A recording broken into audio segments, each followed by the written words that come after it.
ব্রাজিলের সোনালী যুগের দুই সুপারস্টার হলেন থিয়াগো সিলভা ও ফিলিপি কুতিনহো। বর্তমানে ব্রাজিলের অবস্থা খুবই শোচনীয়। দেখা দিয়েছে 2026 বিশ্বকাপ খেলা নিয়ে সংখ্যা। এমন অবস্থায় ব্রাজিল দলে কি ফিরবে সিলভা ও কুতিনহো? দরিবাল জুনিয়র কি তাদের অবহেলা করছেন?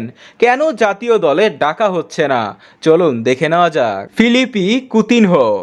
কুতিনহোর গল্প যেন আকাশ থেকে এক নক্ষত্র ধসে পড়ার মতো। ব্রাজিলের এক সময়ের সবচেয়ে মেধাবী খেলোয়াড় ছিলেন কুতিনহো। ক্রাব শট দিয়ে দূরের লক্ষ্য ভেদ করা ছিল তার টার্গেট। লিভারপুলে থাকাকালীন তার এই ট্যালেন্ট দেখেছিল গোটা বিশ্ব। তবে তার ক্যারিয়ার তখন ধ্বংস হয় যখন লিভারপুল তাকে নিয়ে ব্যবসা করে। তখনকার সময়ে মার্কেটে তার এই ট্যালেন্টের কারণে 135 মিলিয়নের লোভনীয় টোপ ফেলে বার্সেলোনা। সে টোপের ফাঁদে পড়েন কুতিনহো। ধীরে ধীরে পজিশন হারান, ইনজুরিতে পড়েন ও দলের সাথে অনিয়মিত হওয়ার কারণে পুতুল হয়ে যান। লোনে বায়ানে যোগ দিলেও বার্সেলোনা তার খেলার ধার নষ্ট করে দিয়েছে। সেই ভুলের কারণে আজও তিনি মাসুল দিচ্ছেন। বর্তমানে বয়স বেড়ে গেছে, ফর্মও হারিয়েছেন। মন কথা বললেও শরীর কথা বলে না। তবে একটা সুযোগ আছে তার জন্য। বর্তমানে ব্রাজিল ক্লাবে খেলছেন তিনি, আর ব্রাজিলের লিগে দরিবাল জুনিয়রের ভালো নজর রয়েছে। তিনি যদি ভালো খেলে দরিবাল জুনিয়রকে ইমপ্রেস করতে পারেন, তাহলে 32 বছর বয়সেও কামব্যাক করা সম্ভব।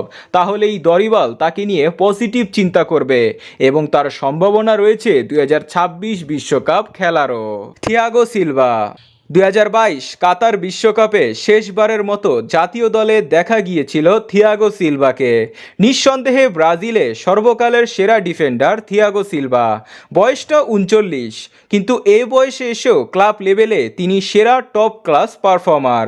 এমন পারফরমেন্স করায় তিনি জাতীয় দলে ফেরার যোগ্য, এমনটাই দাবি করেছে অনেক ফুটবল বিশ্লেষকরা। তবে জাতীয় দলে আবেগ দিয়ে কাজ চলে না। চলতি বছরের সেপ্টেম্বরের 22 তারিখ 40 বছরে পা দিবেন তিনি। বয়সের কথা চিন্তা করে চেলসি তার কাছ থেকে মুখ ফিরিয়ে নিয়েছে। তারা আর চুক্তি নবায়ন করল না। তার কারণ হলো ধীরে ধীরে সিলভা ফিটনেস হারাচ্ছেন এবং এমন একটা বয়সে যদি কোনো গুরুতর ইনজুরিতে পড়েন, তাহলে সেটা রিকভারি করতে প্রচুর সময় লাগবে। এই কারণেই সিলভাকে নিয়ে ঝুঁকি নিতে চায়নি চেলসি। ওদিকে 2026 বিশ্বকাপ জিততে চান দরিবাল জুনিয়র। 2026 বিশ্বকাপকে মাথায় রেখে তিনি তারুণ্য সম্পন্ন দল তৈরি করতে ব্যস্ত।